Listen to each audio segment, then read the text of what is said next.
What's going on, everybody? Welcome back. Thanks for clicking on this video. I hope everybody's having a fantastic day. And today is a special day for me because I get to talk about one of my all-time favorite movies. Today we're going to be talking about 1987's The Gate. Now, this is a movie I know backwards, forwards, front to back. So we're just going to have a really casual, chill conversation, reminisce a little bit, get nostalgic for this amazing 1987 classic. So this is a perfect example of the type of horror fantasy movies that came out in the 1980s that were directed towards kids, that were made for kids, that by today's standards don't at all feel like a children's movie. They just don't make kids movies like this anymore. They're heavy with scares and practical effects, even a little bit gory. They don't patronize the kids or talk down to them. They trust the kids to know what they can handle and know that kids want to be scared.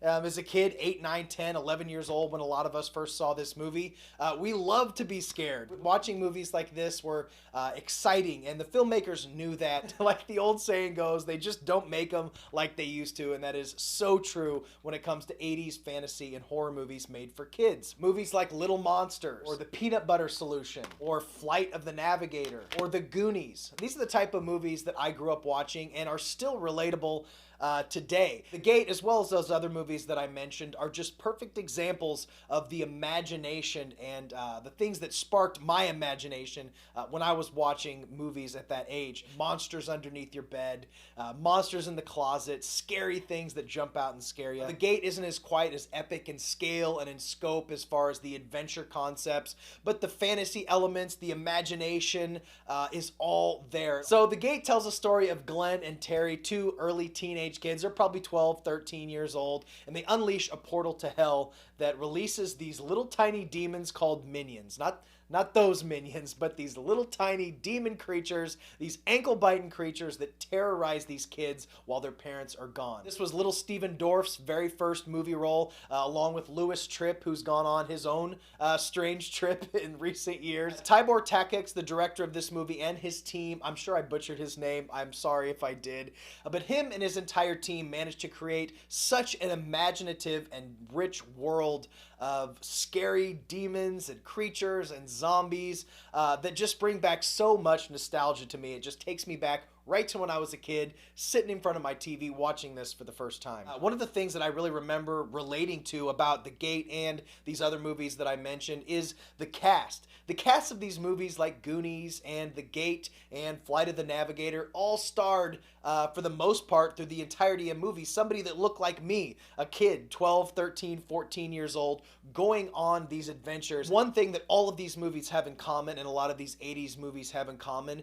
is that everything feels so real because it's done with practical effects. Now, this movie was actually filmed on the same soundstage as David Cronenberg's The Fly, and in fact, The Fly's crew was moving out just as The Gate was moving into their soundstage to make these elaborate sets. One of the things that I'm sure you guys and a lot of people remember about this movie are all the monsters and the creature effects and just the amazing practical effects all around throughout this entire movie. And in fact, there's over 100 effect shots in this movie. One of the biggest achievements and one of the most incredible things about this movie was the use of forced perspective. You may look at this movie and kind of wonder how they did these shots. This wasn't the time of CGI and computer graphics. A lot of these effects, in fact, 90% of what you see on screen is done in camera with the use of forced perspective. For example, one of the coolest scenes in this movie is when the zombie guy falls face first on the ground. He explodes into all these tiny little minions and they scatter around. The way they achieve that shot and other shots in this movie is by the use of forced perspective, which is an incredible technique. That's how they are able to achieve these little minions running around, which are actually grown-ass men in suits, but they're in the same frame as the kids, and you're wondering how the hell did they manage to do that without CGI, and it's by the use of forced perspective. They'll have the kids on a big platform, and then way down below, 12 to 15 feet below there, are different scale objects and different scaled sets. It's a really incredible process. The writer of this movie basically just put down all of his childhood fears and his nightmares and all these things he experienced when he was a kid with his wandering imagination and put him this movie. And in fact, he was supposed to direct it, the writer, but things things got shifted around and he ended up just being a writer. Now, there's so many memorable scenes in this movie, it's almost too much to count, but one that I'll always remember is Stephen Dorff after he interacts with that big giant demon and he looks down at his hand and that eyeball is staring back at him. He grabs that shard of glass and stabs that eyeball. That image haunted me for years and years.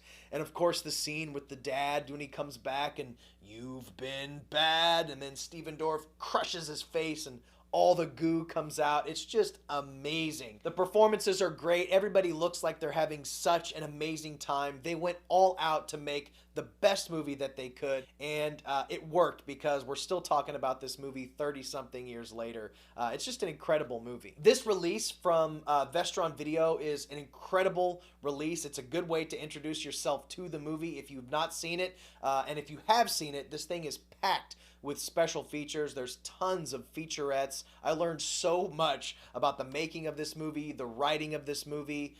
They talked to the producers, the special effects people, the actors, directors, special effects folks. It is an amazing, amazing release. The director did want to push the limits of what a kid's movie could be without going over the line, and I think it rides that line absolutely perfectly.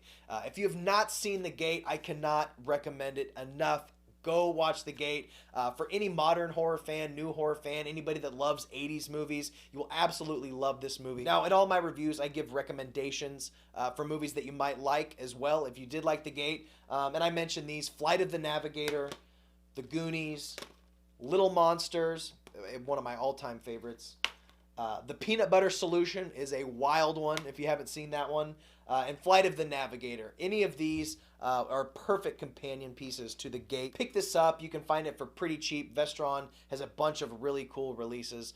The Wraith is going to be released next month, so really stoked about that. Guys, thank you so much for stopping by and nerding out with me, geeking out over The Gate. I love that movie. I'm a sucker for 80s fantasy and horror movies. If you are into horror movies and genre movies, I do horror movie reviews, news, I do toys, collectibles, all kinds of stuff. Have a look around the channel. Give this video a like, drop a comment below, let me know what your favorite 80s horror movie is, your 80s kids fantasy movie, and I think we're done here. Thank you so much for stopping by. Stay weird, remember to always be yourself, and I'll see you next time. Bye. I love movies. Gosh, I love movies. I love watching them, and I love making them.